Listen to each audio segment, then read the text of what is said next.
नमस्कार, मैं डॉक्टर हर्षिका और अपने यूट्यूब चैनल में आपका बहुत-बहुत स्वागत करती हूँ। जैसा कि इस चैनल में हम होम्योपैथी से रिलेटेड बातें करते हैं या डिफरेंट जो भी बीमारियाँ हैं, उसमें हमारी होम्योपैथिक मेडिसिन्स या होम्योपैथिक ट्रीटमेंट किस तरीके से उपयोगी है। So one of the common दिक्कत या रोज़ाना इस दिक्कत से आपको कभी न कभी मतलब फेस करना पड़ता है घर में सडन एक्यूट कंडीशन भी आप इसे कह सकते हैं। सो बहुत ज़्यादा परेशान करती हैं। सो सडन पेशेंट होता है कि कोई पेन रिलीफर ले लिया तो उससे आराम मिल जाएगा। कह सकते हैं कोई एक पर्टिकुलर बीमारी नहीं है, बल्कि जो बीमारी या फिर आपको कोई दिक्कत है आपके शरीर में, सो उसके कारण ये हो सकती है कोलिक की कंडीशन। कोलिक यानी कि पेट में दर्द होना सीवियर, सडन एकदम से अगर आपको पेट में दर्द हो रहा है, that is condition called colic. So अगर बात करें ये डिफरेंट टाइप ऑफ कोलिक्स हो सकते हैं। तो बहुत कॉमन है बेबी कोलिक। तो इसमें बेबी कोलिक में आप क्या समझ सकते हैं कि बच्चा है, छोटा बच्चा है इन्फेंट, तो वो सडन एकदम से रोने लगता है, अपने हाथों को इस तरीके से बंद कर लेगा और मुट्ठी बांध लेगा और बहुत ज़्यादा क्राइंग कर रहा है, कंट्रोल क्राइंग कर रहा है बहुत ज़्यादा तेज़ आवाज़ में। और तो उस समय जो है पेशेंट हम जनरली इसको बेबी कोलिक कंडीशन कहते हैं। जहाँ बेबी का एक तरह से नॉर्मल आप कह सकते हैं एक वे ऑफ टॉकिंग की है कि वो बता रहा है कि या तो उसको गैस बन रही है या फिर कई बार कॉन्स्टिपेशन हो जाते हैं, स्टूल पास कर रहा है तो उसको स्ट्रेनिंग करनी पड़ रही है, तो वो बेबी कोलिक की कंडीशन में आ जाता है। तो वो एक समझने का पीडियाट्रिक टर्म में आप समझ सकते हैं। पीडियाट्रिशियंस जो हैं बहुत जल्दी समझ जाते हैं कि इस तरीके से अगर वो अप्लाई कर रहा है तो पेशेंट बच्चे को या तो गैस बन रही है या फिर पेट में कोई इश्यू है। तो बेबी कोलिक हो गया या रीनल कोलिक जैसे टर्म है, तो रीनल कोलिक अगर जो है प्लांट एरिया में या फिर आपके रेनल एरिया में बैक साइड पे लोअर बैक में पेन जा रहा है, जो फ्रंट की तरफ जा रहा है, तो कोलिक उस तरीके का अगर फील हो रहा है, that is renal kidney stone में बहुत ज़्यादा या किडनी की बीमारी में ये जो है बहुत सीवियर टाइप ऑफ कोलिक होता है। कि सडन पेशेंट का इतना ज़्यादा होता है कि पेशेंट कोलिक की वजह से गिर जाता है, इतना ज़्यादा सीवियर पेन हो जाता है, उसको बर्दाश्त नहीं होता है, चिल्लाने लगते हैं। तो ये एक ये किडनी डिफाइन करता है कि किडनी रिलेटेड इशू है, स्टोन्स में जनरली देखा जाता है। अनदर है गॉल स्टोन कोलिक, अगर लीवर से रिलेटेड इशू है या फिर गॉल ब्लैडर स्टोन है तो गॉल कोलिक होता है। धीरे-धीरे आपको नॉर्मली गॉल कोलिक का इस तरीके के होते हैं बहुत नम-नम पेन होता है, बहुत धीरा सडन कभी होता है, कभी नहीं होता। बट कभी जब दिक्कत ज़्यादा बढ़ जाती है, कोलिक की कंडीशन स्टोन्स जो है आपके जो ट्यूब्स हैं वहाँ पे अगर वो अटक जाता है, तो वहाँ सीवियर पेशेंट को जो है एकदम से चिल्लाएगा पेशेंट कि तब उसको एक सीवियर या गॉलस्टोन की कंडीशन ज़्यादा बढ़ गई हो या पित्त बहुत ज़्यादा है, तो उस तरीके के कंडीशन में गॉलस्टोन कोलिक होता है। अपर साइड ऑफ द जो एब्डोमेन है वहाँ पर स्टमक एरिया में वहाँ पर फील होगा। एंड कंडीशन में अगर पेशेंट ने कुछ तेल चिकनाई वाली चीज़ें बहुत ज़्यादा खा ली है या फिर बहुत ज़्यादा मैदा चीज़ें खा रहा है, तो उसकी वजह से इंटेस्टाइन में जो है फूड आइटम्स है उसका ब्लॉकेज हो जाना, अटक जाना या फिर डाइजेशन ना होना, सड़ते रहना, तो सीवियर वहाँ पर बहुत ज़्यादा गैस बन रही है या इंडाइजेशन इशू रह रहा है, तो वहाँ पर भी कोलिक भी देखने को मिल सकता है। तो डाइजेशन इशू के साथ अगर तेल चिकनाई आप मैदा वाली चीज़ें खा रहे हैं तो वहाँ पर आपको ये दिक्कतें दे सकती हैं। या फिर एकदम से आपने काफ़ी ओवर ईटिंग कर ली है तो वहाँ पर भी ये कोलिक की कंडीशन हो सकती है, या बहुत ज़्यादा गैस बन रही है, एसिडिटी बन रही है, तो वहाँ पर कोलिक हो सकता है। या कई बार पेशेंट में जो फीमेल्स हैं वहाँ पर अगर उसको रिप्रोडक्टिव हेल्थ से इशू है, पीआईडी है, तो या फिर ओवरीज में इशू है, तो कई बार रेफर्ड पेन भी ऊपर की तरफ जाता है, तो वो कोलिक उसमें भी फीमेल में भी ये कोलिक देखा जाता है, तो उस तरीके का हो सकता है। या फिर इन्फ्लेमेशन हो जाती है, पेट में सूजन हो गई है, या फिर इंटरसेक्शन एक कंडीशन होती है जहाँ पे जो बॉवल्स होते हैं आपस में इस तरीके से उलझ से जाते हैं, तो वहाँ पर उस कंडीशन में भी सडन कोलिक फील होता है, एकदम से पेट में दर्द। तो ये बहुत सारी कंडीशन है। या फिर आप ठंडे पानी में जो है भीग गए थे बारिश के मौसम में, या फिर ठंडे पानी में सडन नहाने के बाद पानी रात का रखा हुआ है, तो पेशेंट बताते हैं कि तब से मुझे बॉडी में तो क्रैम्प है, साथ के साथ पेट में भी दर्द है, तो ठंड लगने के बाद भी ये कोलिक फील हो सकता है। सो जनरली ये नहीं है कि सिर्फ गैस, तो ये सारे कोलिक के रीज़न है। अगर रिपीटेडली बार-बार ये कोलिक का अटैक हो रहा है, तो maybe some internal organs में कोई इश्यू हो सकता है। तो ये सारे sudden acute chronic issue of the colic है। अब बात आती है जब कोलिक की कंडीशन होती है, तो पेशेंट सडन सोचता है कोई एक पेन रिलीफ ले लें, बट वो लॉन्ग रन में अगर ये है, तो पहले बात, अगर किसी इशू से है, रेनल कोलिक है, तो वहाँ आपको वो ट्रीटमेंट की ज़रूरत है कि आप जैसे पथरी का है तो वो ट्रीटमेंट चाहिए, गॉलस्टोन का वो चाहिए, इंटरसेशन है तो वहाँ ट्रीटमेंट चाहिए।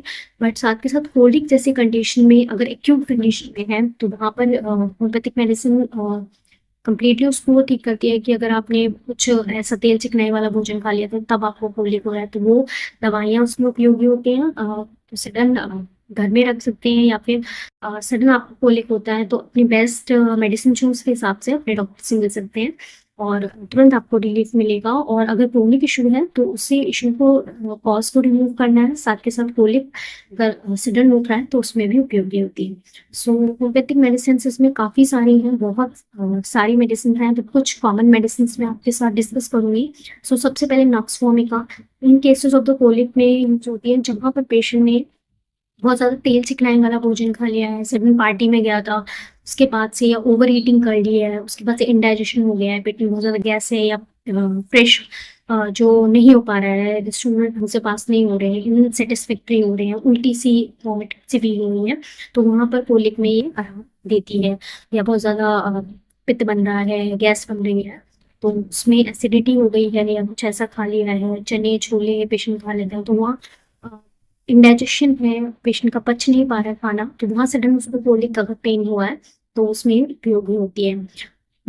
नेक्स्ट मेडिसिन है मैकफॉस। मैकफॉस जो एक बहुत अच्छी मेडिसिन है, कोलिक के लिए मैं वंडरफुल मेडिसिन मानती हूँ। सडन आराम मिल जाता है, कोलिक किसी भी रीज़न से है, ठंड लगने की या इंडाइजेशन इश्यूज़ की वजह से, किसी भी वजह से, अगर बहुत ज़्यादा सीवियर कोलिक है, स्पेशली अगर पेशेंट में हो रहा है कि उसको वार्म सेकने से आराम मिलता है, तो उसमें ये उपयोगी होती है। या गर्म पानी या कोई भी ठंडी चीज़ से उसका वो एग्रीवेट हो जाता है, ठंडा पानी भी, या फिर ठंडी जगह पे बैठने से, कूलर पंखे से में लेटने से उसका वो पेन दर्द हो रहा है, पेट में बढ़ रहा है, या ठंड में काम कर रहा था, या पानी में ऐसा कुछ काम कर लिया था फीमेल्स में, तो उसके बाद से हो रहा है, तो मैकफॉस उसमें एक बहुत अच्छी दवा है।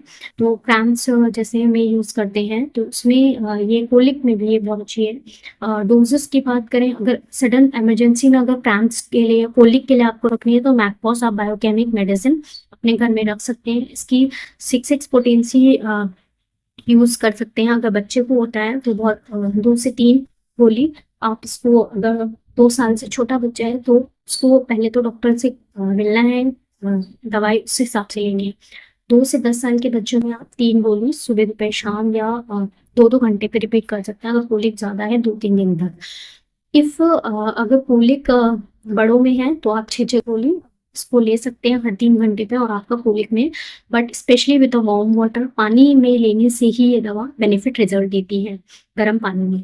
तो अगर गर्म पानी आप के साथ लेंगे तो तुरंत ही आपके क्रैम्प से या कोलिक जैसी कंडीशन में आराम मिलता है। अनदर मेडिसिन लाइकोपोडियम, जो कि बहुत उपयोगी है अगर गैस्ट्रिक इशू है, लीवर से रिलेटेड इशू है, कोलिक हो रहा है, गॉल ब्लैडर स्टोन्स के साथ है दिक्कत, उसके बाद सडन कोलिक आपको ट्रीटमेंट आपका है कंटिन्यू, बट फिर भी अगर आप सडन कोलिक उठ गया है तो उसमें लाइकोपोडियम बहुत गुड मेडिसिन है। पेशेंट को जनरली कंप्लेंट होती है इवनिंग में उसको कोलिक पड़ जाता है, या 4 से 8 के बीच में, स्पेशली टाइमिंग है 4 से 8 के बीच में जो है इसका जो कोलिक है या पेट का दर्द है वो बढ़ जाता है।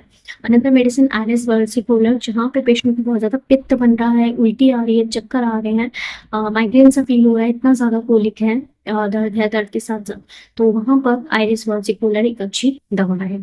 टिंचर फॉर्म में या 30 पोटेंसी में इसे हम यूज़ कर सकते हैं। साथ के साथ इसमें और भी मेडिसिन है। पेशेंट अगर जैसे पल्सिटीना है, पल्सिटीना में पेशेंट बहुत ज़्यादा ऑयली खाना खाता है या इनटेक कर लिया है, और उसके बाद बहुत ज़्यादा ऑयल इनटेक के बाद पेशेंट बताता है कि उसको जो गर्म खाना है या गर्म चीज़ों से उसको दिक्कत कोलिक बढ़ रहा है। जैसे मैकफोस का हम देखते हैं, ठंडी चीज़ों से बढ़ रहा है, तो पॉल्सिटिलिया का गर्म चीज़ों से जो कोलिक है, पेट का दर्द बढ़ रहा है। तो ये कुछ मेडिसिन्स थी जो कि उपयोगी होती हैं कोलिक की कंडीशन में। तो सबसे पहले अगर अगर एक्यूट कंडीशन के हिसाब से आपको सडन कोलिक के लिए रखनी है तो मैकफोस उपयोगी दवा है, और साथ के साथ इन इमरजेंसी आप ले सकते हैं, बच्चे में दे सकते हैं। 2 से 10 साल छोटे बच्चों में डेफिनेटली डॉक्टर से मिलना है, क्योंकि हो सकता है कोई ऑब्वियस कॉज हो। एंड सेव पॉइंट से आप ये ले सकते हैं। और अनदर जो बात कही, प्रेग्नेंट वुमेन या छोटे बच्चे, उनमें आपको एक बार अपने डॉक्टर से मिलना है। साथ के साथ दवाइयाँ जो कुछ हैं जानकारी के लिए, किस तरीके से कोलिक जैसी कंडीशन में होम्योपैथिक में कितनी सारी दवाएं हैं जो सडन कोलिक में आराम करती हैं। तो हम पेशेंट के हिसाब से, हमारे पास सडन कोलिक की कंडीशन होती है, सोचते हैं कि पेट में दर्द हुआ तो हमें होम्योपैथी में क्या इसमें फ़ायदे मिलेंगे, ऐसा नहीं है। तो हमारे पास ये सिर्फ मैंने कुछ बहुत लिमिटेड मेडिसिन बताई हैं, और भी मेडिसिन है, अगर पेशेंट के हिसाब से हमको मेडिसिन केस के स्टडी के हिसाब से दी जाती है। उसके कोलिक में मुश्किल से पेशेंट्स में 1 घंटे के अंदर उसका कोलिक तक ठीक होता है। ऐसे केसेस भी देखे हैं कि हमने पेशेंट को सडन, हमारे पास कोलिक में चिल्लाते हुए पेशेंट आ रहा है, and few drops of medicine, patient को 15 मिनट में आराम है। इसको कंटिन्यू करने को बोला, 1-2 घंटे में उसका बिल्कुल ठीक हो गया।